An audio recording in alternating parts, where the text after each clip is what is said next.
Setelah kita melakukan fikroh, kemudian Allah ridho pada kita, akan menganugerahkan basiroh. Basiroh itu berarti terbuka benar mata kita oleh hakikat yang sejati dalam hidup ini. Kalau sudah basiroh itu biasanya sudah sangat mantap sudah. Cuma syaratnya basiroh adalah fikroh. Basiroh itu cahaya Allah yang dipancarkan dalam hati kita sehingga kita sadar hakikat. Orang yang punya basiroh tadi, mereka biasanya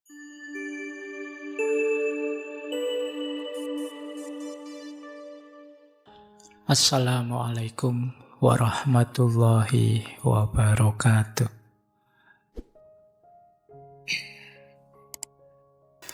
Bismillah, mari kita lanjutkan lagi ya ngaji filsafat kita. Kita awali dari tema pokok, iyyaka na'budu wa iyyaka nasta'in. Hanya padamu ya Allah aku menyembah, aku beribadah, dan hanya padamu ya Allah aku minta pertolongan. Nah, dijelaskan kemudian oleh Ibnu Qayyim. Kenapa sih kok ibadah lebih dulu? Isti'anah belakangan. Isti'anah itu ya mohon pertolongan. Mungkin ada yang namanya isti'anah, semoga tidak GR. Ya ini bentuk masdar dari ista'ana yasta'inu, minta pertolongan. Nah, kenapa ibadah dulu? Yang pertama, karena tugas utama kita di muka bumi ini Abdullah, yaitu menyembah Allah, beribadah pada Allah. Jadi pokoknya ibadah. Sementara isti'anah itu bagian atau sarana untuk melakukan ibadah. Jadi ibadahnya pokok. Kalau isti'anahnya itu media atau sarananya saja. Itulah kenapa iyyaka na'budu dulu, baru iyyaka nasta'in. Yang kedua, ibadah itu uluhiyah, berkenaan dengan asma Allah yang hakiki, yang zati, yaitu Allah. Sementara isti'anah itu rububiyah, berkenaan dengan ketika Allah yang memelihara, yang mengatur alam semesta. Berkenaan dengan Rob, makanya kita minta tolong Allah dalam konteks kehidupan kita. Jadi ini antara uluhiyah dan rububiyah, ya tentu saja uluhiyah didahulukan. Kemudian ibadah itu haknya Allah. Kalau isti'anah itu hak kita. Sebagai hamba kita berhak minta tolong. Nah, sementara kalau untuk Allah ya sebagai ilah, sebagai Rob berhak disembah. Ya tentu saja harus dilebih dulukan haknya Allah. Bukan haknya kita seorang hamba. Jadi, ini sudah runtut sudah. Iyyaka na'budu wa iyyaka nasta'in. Terus ibadah itu secara total mengandung isti'anah, minta tolong. Di antara cara kita menyembah Allah, beribadah pada Allah adalah minta tolong kepada Allah. Berarti memohon, bersandar, problem kita pasrahkan semua pada Allah. Ini kan namanya minta tolong. Itu kan bagian dari ibadah, tapi tidak sebaliknya. Tidak sebaliknya itu yang minta tolong tidak selalu kemudian berkaitan dengan ibadah. Jadi ibadah jauh lebih luas. Dilanjutkan oleh Ibnu Qayyim. Ibadah dituntut ikhlas. Tapi kalau isti'anah itu biasanya ada pamrih yang lain. Jadi ya bisa ikhlas, bisa tidak, tapi isti'anah itu kan ada keperluan kita, ada apa? Ada konotasi ego kita, keinginan kita ikut main. Kemudian kalau ibadah hak Allah yang diwajibkan pada hambanya, kalau isti'anah itu permohonan untuk bisa melakukan ibadah. Jadi isti'anah terbaik adalah saya mohon ya Allah semoga aku bisa beribadah padamu. Allahumma a'inna ala dzikrika wa syukrika wa husni ibadatik. Jadi doa terbaik, doa mohon bisa ibadah sebaik-baiknya. Jadi ya tetap yang lebih utama ibadah. Wong itu juga bagian yang kita minta pada Allah. Makanya ibadah duluan, nak butuhnya duluan. Nah, kalau ibadah menggambarkan rasa syukur kita atas anugerahnya Allah, sementara isti'anah itu anugerahnya Allah itu sendiri yang diberikan pada kita. Jadi kita meminta anugerah. Kalau ibadah itu ya syukur kita atas segala anugerahnya Allah. Ya rasa syukur kita dulu kan.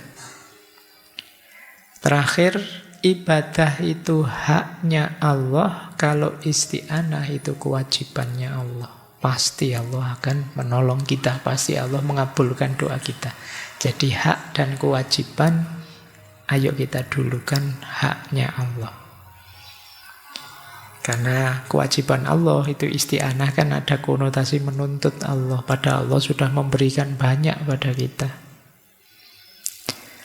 Baik, ini alasan ya. Saya tidak tahu mungkin kapan-kapan ada yang tanya pada kalian kenapa nak butuh dulu baru nasta'in. Karena memang yang satu berhubungan dengan Allah dan haknya Allah, yang satu hak kita dan kewajibannya Allah.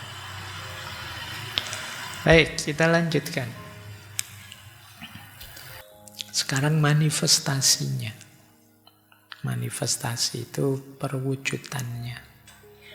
Bagaimana sih kemudian menjalankan iyyaka na'budu wa iyyaka nasta'in? Awal perjalanan iyyaka na'budu wa iyyaka nasta'in adalah yaqdhah. Al-yaqdhah. Yaqdhah itu artinya bangun. Dulu kita pernah belajar novelnya Ibnu Tufel yang judulnya Hayy bin Yaqdhan. Orang hidup, anaknya orang yang bangun. Jadi bangun itu tersadarkan, tercerahkan, itu yaqdhah.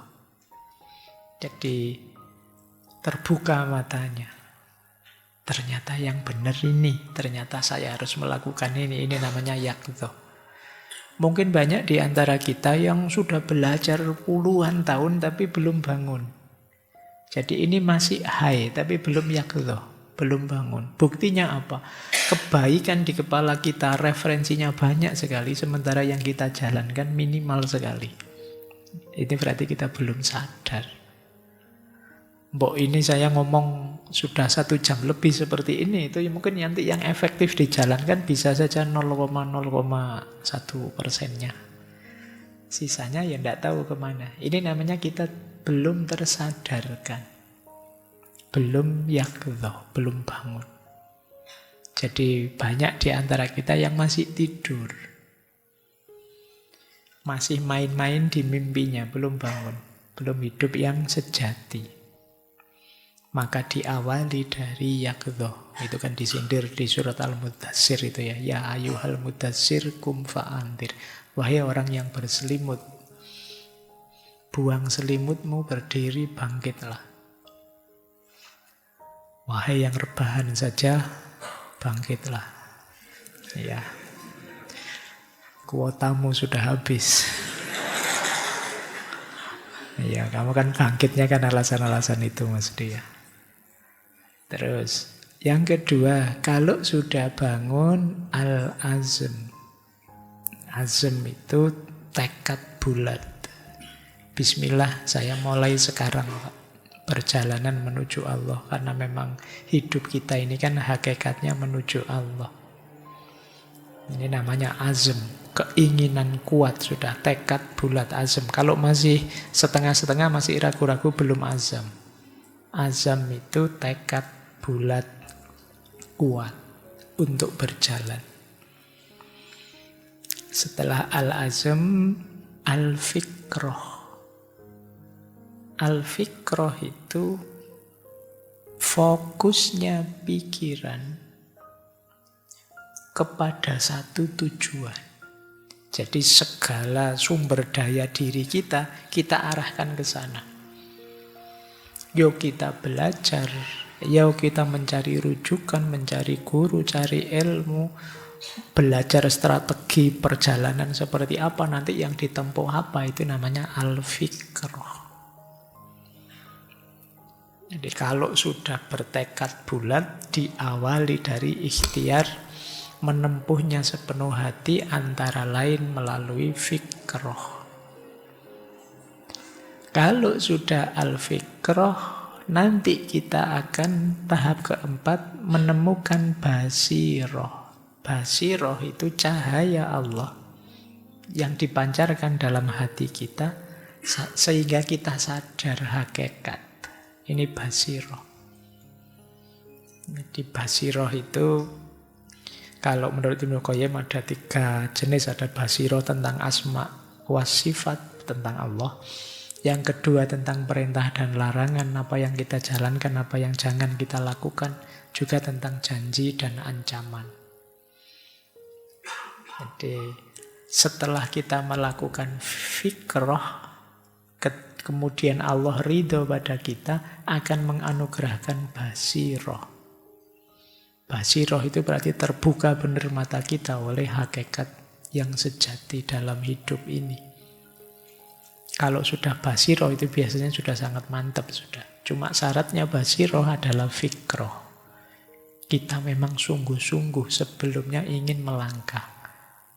Fikroh akan bisa lahir kalau kita azam. Sejak awal memang bertekad bulat mau ke sana. Kalau niatnya setengah-setengah tidak bisa. Niat setengah-setengah tidak mungkin bisa fikroh. Fikroh setengah-setengah tidak mungkin bisa basiroh. Untuk bisa niatnya sepenuh hati perlu yakdhoh. Bangun dulu. Sadar dulu. Nah ini tahap awal perjalanan. Jadi teman-teman ayo kita sadari, diawali dari bangun, kemudian niat yang kuat, setelah itu mengupayakan sepenuh hati, pada akhirnya Allah akan menganugerahkan basiroh. Disitulah perjalanan kita akan dimulai. Perjalanan menuju Allah. Baik, kemudian kita lanjutkan ya. Setelah itu apa? Ini sebenarnya masih di buku pertama sih. Diawali dari muhasabah menuju taubah. Kenapa muhasabah dan taubah di awal? Ini sebenarnya sudah maklum dalam dunia tasawuf itu. Proses pertama perjalanan namanya taholli, pembersihan diri, tazkiyatun nafas. Setelah itu tahalli, mengisinya dengan hal-hal baik, sehingga kita mendapatkan efek namanya tajalli. Maka kalau teman-teman jeli di levelnya makom, apakah Imam Ghazali atau Ibnu Athaillah Sakandari, itu selalu diawali dari taubat dulu. Bersih-bersih dulu. Cuma taubat jangan asal taubat. Diawali dari muhasabah. Muhasabah itu menghitung-hitung diri, mengenali diri kita. Dulu kita pernah, mungkin tahun lalu ya, akhir tahun kita bahas muhasabah menurut Syekh Haris Al-Muhasibi. Beliau ini saking seriusnya menggeluti muhasabah sampai digelari Al-Muhasibi, orang yang sering muhasabah. Saya masih ingat, ini mungkin refresh ya, mumpung akhir tahun untuk teman-teman. Jadi muhasabahnya Imam Haris itu diawali tentu saja dari ilmu ya, pengetahuan standar. Karena kalau kita tidak punya standar, gimana menghitung diri kita? Harus punya ilmu. Pak, saya mau muhasabah, Pak. Sudah ngerti yang benar mana, yang buruk mana? Tidak tahu, Pak, tidak bisa. Untuk bermuhasabah harus punya bekal ilmunya dulu. Belajar dulu standar-standarnya. Kalau sudah tahu, baru kita renungi. Kalau di Imam Haris ya, semua anggota tubuh kita urutkan. Boleh dari mata, telinga, mulut, tangan, kaki, perut, pikiran. Kita coba satu-satu. Mata ini seringnya dosa apa ya? Susah dikendalikannya kalau melihat apa. Ini kita tulis satu-satu. Mulut ini sering lepas kendali kalau di momen apa. Tidak bisa dikendalikan gimana. Dosanya yang saya lakukan apa saja dengan mulut ini. Jadi coba satu-satu. Kalau teman-teman ada waktu ya. Kalau petunjuknya beliau sih di sepertiga malam terakhir. Bagian dari paket ibadah kita, mungkin ada tahajudnya, ada ngajinya, ada zikirnya. Sisipkan barang 10-15 menit muhasabah. Syukur-syukur bisa harian. Kalau tidak bisa ya mingguan lah. Tidak bisa ya bulanan. Masih tidak bisa tahunan. Masih tidak bisa, bisa turun dewe. Tahunan ya, setahun sekali ya paling tidak akhir tahun ini aku yang meningkat apa, yang berkurang apa, yang degradasi apa, yang promosi apa. Mulut saya sudah mulai lumayan Pak tertata, cuma jempol saya saja yang masih sulit dikendalikan. Saya coba, itu namanya muhasabah. Jadi muhasabahi seluruh anggota tubuhmu. Kalau masih ada yang jelek, yang buruk, tentu saja diperbaiki. Kalau sudah baik, alhamdulillah Pak, saya muhasabah ini sudah minimal dosanya. Ini kegiatannya baik semua. Sekarang kamu tanyakan lagi, kebaikan yang kamu lakukan itu lillahi ta'ala atau tidak? Untuk Allah, karena Allah, atau masih ada pamrih yang lain? Kalau masih belum lillahi ta'ala, belajar lagi, latihan lagi untuk ikhlas biar lillahi ta'ala. Terus kalau itu sudah beres, masuk lagi ditambahi. Sudah Pak, sudah lillahi ta'ala. Baik. Kebaikan-kebaikan yang lillahi ta'ala tadi masih tidak kecampur dengan hal-hal yang tidak ada gunanya, yang sia-sia. Boleh sih, tapi ini tidak ada gunanya. Kalau ini terlalu banyak, ya mengambil porsi, jadi kebaikannya jadi minimal. Ya benar sih Pak, saya tidak pernah maksiat. Gimana maksiat? Saya tiap hari di kamar, terus mikirin. Itu kan ada hal yang kecampur dengan yang sia-sia, tidak ada gunanya. Ini juga bahan muhasabah selanjutnya. Nah, kalau sudah sukses sampai di sini, sampai sadar, ternyata penting semua Pak, saya itu sudah ikhlas, hidupku efektif, penting semua. Ini muhasabah agak berat. Muhasabah di level selanjutnya adalah tanya, kamu bangga enggak dengan itu? Kamu merasa bisa, merasa penting, merasa hebatkah dengan itu? Kalau masih ada itunya, itu yang harus dibersihkan. Karena mungkin kalian lupa bahwa kebaikanmu, kemampuan dan kemauanmu untuk melakukan kebaikan itu semuanya anugerahnya Allah. Jadi penghalang terakhir itu ego kita sendiri. Kita merasa hebat, merasa besar, merasa pinter, merasa soleh. Alhamdulillah Pak, saya sudah nyampe makom ini. Teman-teman masih potang-panting level bawah. Saya sudah level sekian. Nah, ini musuh terakhirmu justru dirimu sendiri.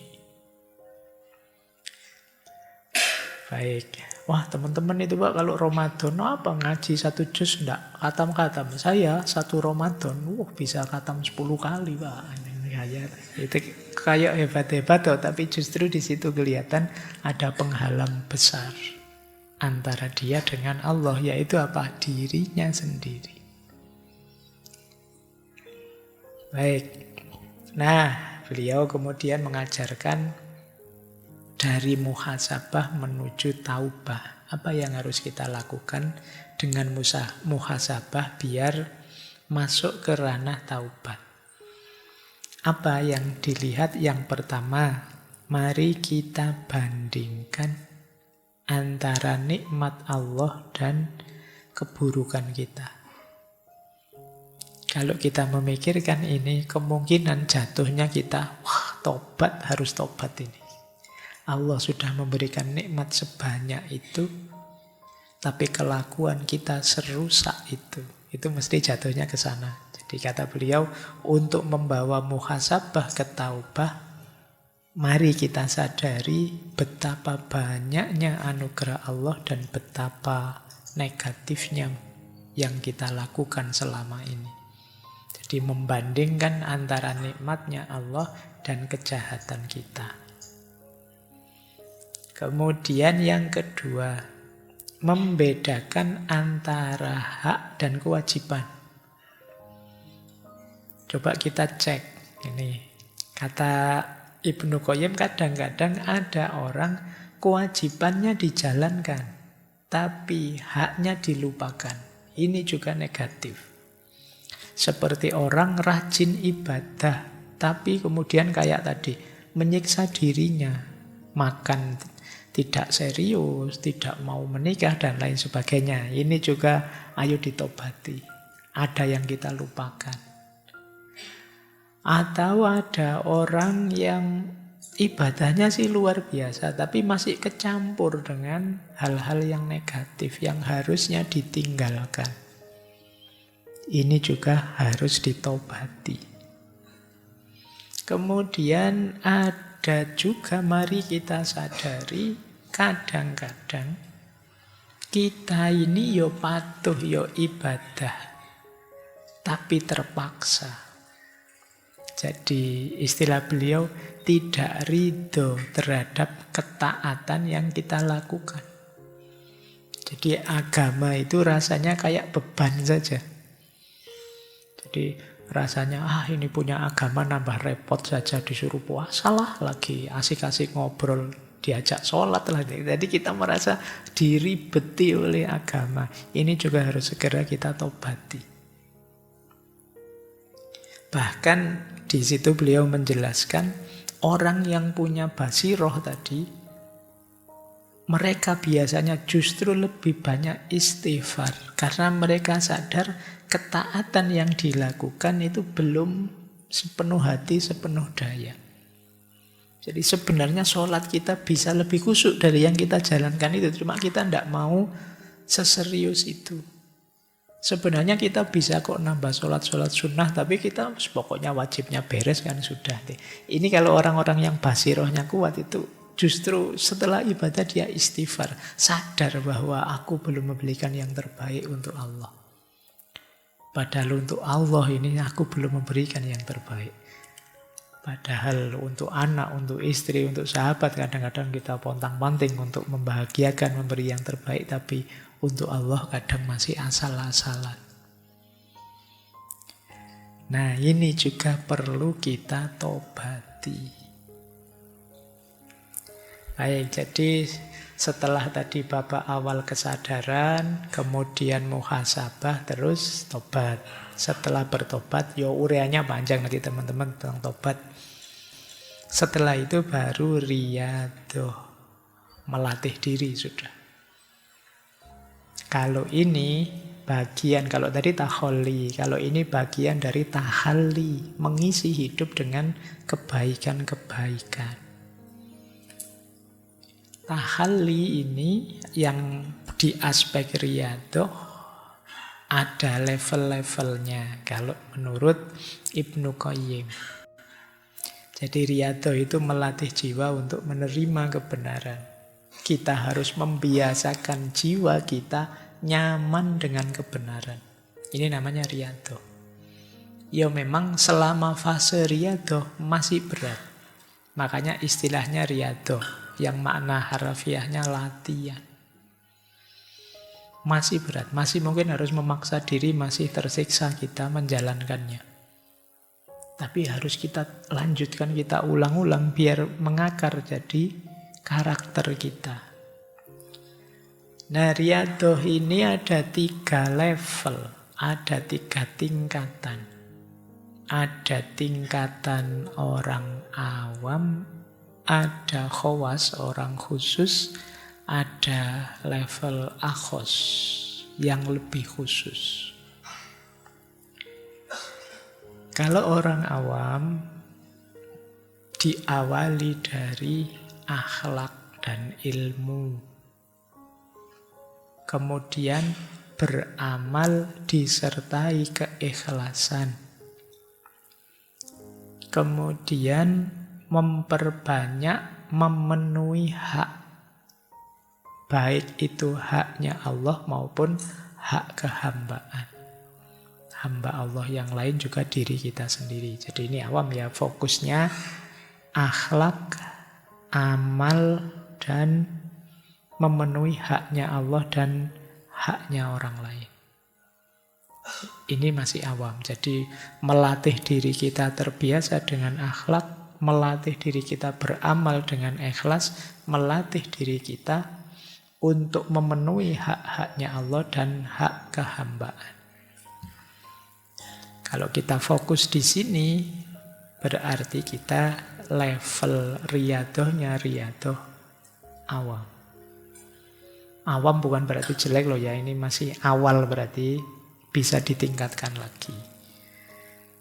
Awam pun itu sudah mulai riyadoh. Banyak yang masih belum mulai. Baik, jadi akhlak, amal, dan hak. Naik level kelompok khawas atau kelompok khusus. Menurut Ibnu Qayyim, kelompok khusus ini riyadohnya 3. Yang pertama, mencegah perpisahan. Ini kalau dibaca judulnya saja, itu kalian bisa salah paham. Dianggap tidak boleh cerai gitu. Kalimat di kitabnya begitu. Maksudnya cerai dari Allah. Mencegah perpisahan itu berarti apa? Membuang, menyisihkan semua yang membuat kita terpisah dari Allah. Segala keterikatan duniawi. Bukan berarti lari dari dunia loh ya. Tapi menghindar dari keterikatan apapun yang duniawi yang menjauhkan kita dari Allah. Ini orang khawas. Kalau kalian sudah nyampe level ini berarti sudah khawas. Tapi tentu saja yang level awamnya beres ya. Jadi kalau awamnya belum beres ya perjuanganmu masih di awam. Kemudian orang khawas itu tidak menoleh ke tahapan sebelumnya. Maksudnya apa? Tidak merasa sudah. Masih banyak yang harus dia tingkatkan. Dia masih ingin belajar lagi, ingin nambah lagi ilmu. Jadi menoleh ke tahapan yang telah dilewati itu ya, oh itu sudah bagus kok. Gitu. Sholat saya sudah lumayan kok, ilmu saya sudah tinggi kok, itu selesai. Kamu berarti levelmu jatuh kalau sudah begitu. Kalau level khawas itu sadar keterbatasan dirinya dan dia ingin meningkatkan kapasitas dan kualitas dirinya. Ini level khawas. Kemudian yang ketiga, orang khawas itu membiarkan hidupnya dituntun oleh ilmu dan juga meneladani orang-orang yang berilmu. Ini khawas. Jadi fokus pada kualitas diri yang lebih dalam dibandingkan yang awam tadi. Jadi hidup sesuai dengan kebenaran ilmu yang dipahami, itu pun dia ingin meningkatkan dirinya terus-menerus.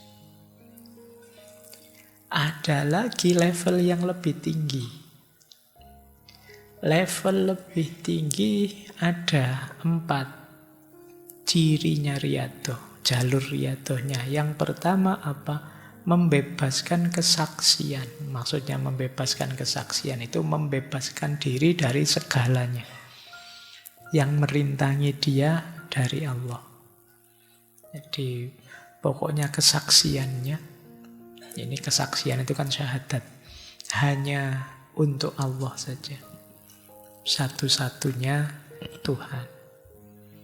Ini level tertingginya kehambaan. Setelah itu naik ke level penyatuan. Level penyatuan itu tidak seperti para sufi ittihad hulul seperti itu, tapi bersatunya keinginan hamba dengan kehendaknya Allah. Ya tentu saja ketika kehendaknya hamba dengan kehendaknya Allah ketemu, yang bunyi, yang jalan adalah kehendaknya Allah. Jadi yang diinginkan oleh Allah itulah yang aku inginkan. Ini level penyatuan sudah kalau di situ. Implikasinya menolak penentangan. Menolak penentangan itu menolak segala yang bertentangan dengan Allah. Jadi keinginan Allah adalah keinginanku, dan semua yang berlawanan dengan itu aku tinggalkan. Dan memutuskan segala bentuk penukaran. Jadi tidak pamrih apapun, ditukar dengan apapun yang bukan Allah, aku tidak mau sudah. Kekayaan, jabatan, dan lain sebagainya. Itu seperti Rasulullah waktu ditawari, wahai Muhammad, sudahlah kamu tidak usah dakwah lagi. Kepingin kekayaan sebesar apapun kita beri. Ini kafir Quraisy yang nawari. Kepingin perempuan paling cantik untuk dinikahi, kami berikan. Kepingin jabatan paling tinggi, kita angkat. Dan terus Rasulullah kan jawabnya, meskipun kalian letakkan matahari di tangan kanan, bulan di tangan kiriku, aku tidak akan berhenti melakukannya. Nah, ini level memutuskan segala bentuk penukaran. Baik, ini riyadhah, mengisi tadi. Setelah itu, macam-macam tadi, ada berapa puluh tadi yang kita sebut ya, sayangnya waktunya terbatas. Kita loncat-loncat ya sekarang. Ada suhud dan waro, ada sabar dan lain sebagainya. Ada mahabbah dan lain sebagainya. Cuma tidak mungkin dijelaskan. Saya jelaskan sedikit ya. Ini menarik. Beliau ketika membahas mahabbah, itu beliau pakai ada 10 istilah cinta. Diawali dari yang paling dangkal sampai yang paling dalam. Dalam bahasa Arab. Cinta yang paling awal namanya alaqah, sekedar hubungan. Jadi mungkin sekedar kenal. Setelah itu terus iroda, menginginkan. Kok lumayan ya kelihatannya, itu iroda, mulai ada keinginan untuk dekat. Setelah itu sobabah, tambah besar, tambah melimpah-limpah perasaannya. Ini tambah hari, tiap hari ketemu kok rasanya tambah kangen ya. Itu sobabah. Setelah itu horam. Horam itu menyala sudah. Cinta lahir sudah di situ. Tambah lama muncul widad, wadud, mawaddah. Ini perasaannya tambah dalam. Jadi dari cinta muncul kasih. Dari passion berlanjut pada compassion. Lebih dalam. Terus sakhof. Sakhof ini tambah mendalam. Ini sudah mengakar cintanya.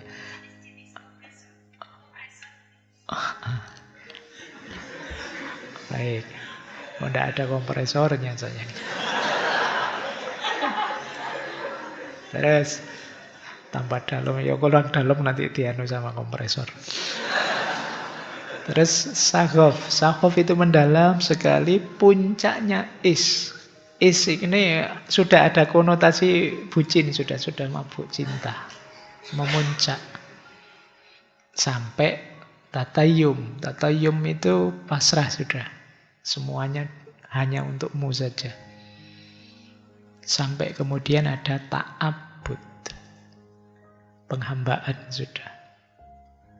Dan puncaknya ada khollah. Khollah itu berarti sudah merasuk, sudah bersatu, sudah. Aku dan engkau sudah jadi satu, tidak bisa dibedakan lagi. Keinginanmu adalah keinginanku. Itu khollah. Cuma ini cinta pada Allah ya. Jangan dibayangkan cinta sama manusia sampai sedalam ini. Hati-hati kalau istilahnya Ibnu Qayyim jatuh pada mahabbah ma'allah. Tidak boleh. Mahabbah ma'allah itu ada dicintai yang lain selain Allah seperti kamu mencintai Allah. Ini namanya musyrik. Lupa kalau saya cinta orang tua, cinta Rasul, cinta semua yang selain Allah, memposisikannya gimana? Semuanya kita cintai sebagai bagian dari cinta kita kepada Allah. Kalau istilahnya Imam Ghazali, mahabbatu ma yuhibbuhu, mencintai apa yang dicintai oleh Allah. Kita saling mencintai dan kita kerjasama untuk menomorsatukan Allah, untuk mencintai Allah. Baik, ada beberapa quote yang mungkin menarik dari Ibnu Qayyim ya. Antara lain beliau bicara begini, dia yang senantiasa menjaga hatinya dekat dengan Tuhan akan menemukan kedamaian dan ketentraman. Sementara dia yang memberikan hatinya kepada manusia akan menemukan kegelisahan dan ketakutan.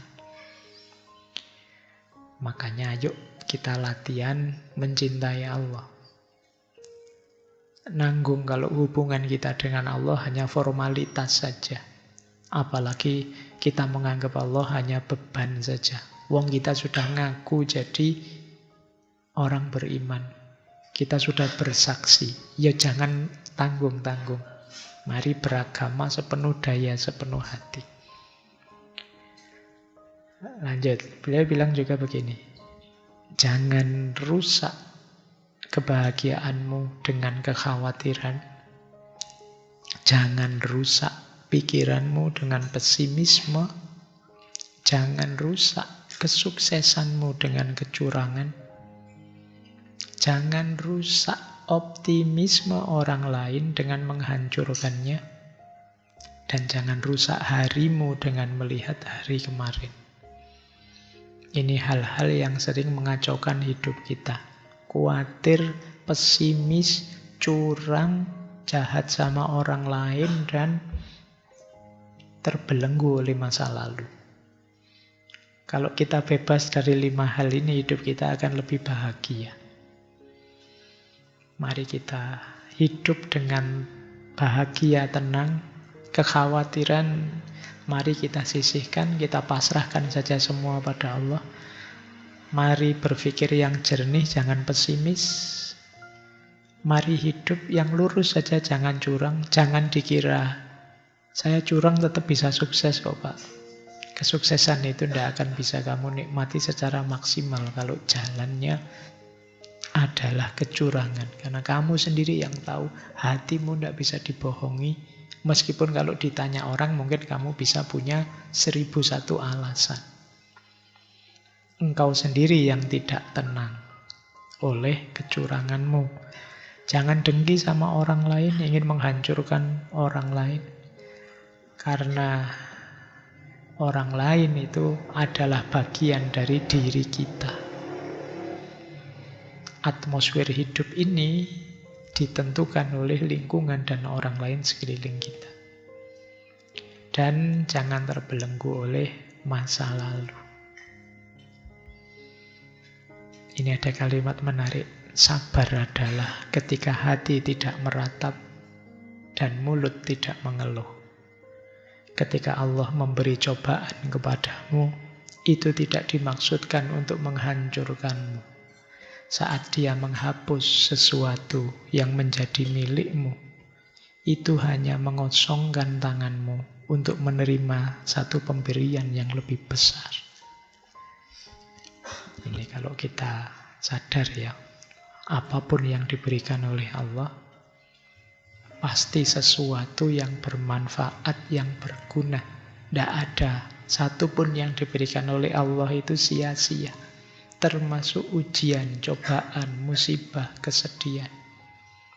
Pasti pada akhirnya kita akan ketemu yang jauh lebih besar hikmahnya.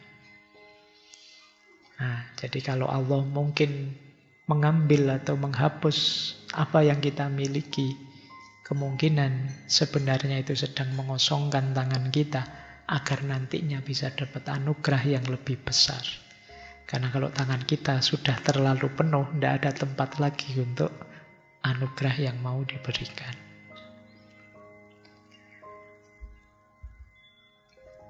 Tidak ada sesuatu yang paling disukai oleh setan selain melihat seorang mukmin yang berhati murung. Orang beriman harusnya bahagia. Ada banyak nikmat Allah dianugerahkan pada kita. Kalau kita berhati murung, pikiran kita mesti negatif terus, pesimis terus. Tidak bahagia, tidak bersyukur. Sebanyak apapun nikmat yang diberikan tidak kita akui. Dan itu setan senang. Karena orang yang berhati murung berarti orang yang tidak pernah bersyukur. Orang yang tidak bersyukur itu adalah orang yang kufur. Kekufuran adalah targetnya setan, targetnya iblis untuk menyesatkan kita. Ada kalimat lagi yang mungkin terkenal dari beliau. Tangisan taubat seorang pendosa lebih Allah cintai daripada tasbih seorang yang sombong. Ini menyadarkan kita seperti saya bilang tadi, bagaimana kesombongan itu menghancurkan kita, menjauhkan kita dari Allah, tidak kompatibel dengan kondisi manusia dan kemanusiaan. Karena hakikat diri kita adalah makhluk yang banyak kurangnya, banyak lemahnya. Tanpa Allah bahkan kehadiran kita ke muka bumi ini itu pun bisa tidak ada. Kita hanya makhluk yang diadakan. Jadi kalau kita sombong, kita lupa hakikat diri kita yang hadir sementara saja di muka bumi seizin Allah. Jadi tangisan taubatnya seorang pendosa lebih dicintai Allah daripada tasbihnya orang yang sombong. Ini pesan juga untuk kalian. Ketika kamu tidak memiliki pengetahuan, seseorang bisa saja membawakan kotoran kepadamu dan kamu akan percaya bahwa itu bisa jadi emas. Makanya penting kalian belajar. Kalau kalian tidak pinter, kalian akan dipinteri orang lain. Kalian tidak tahu ilmunya, maka kalian akan dimanipulasi, disesatkan. Jadi ketika kamu tidak punya pengetahuan, orang bisa saja membawa kotoran padamu dan kamu percaya kotoran itu bisa jadi emas. Karena memang tidak ngerti ilmunya.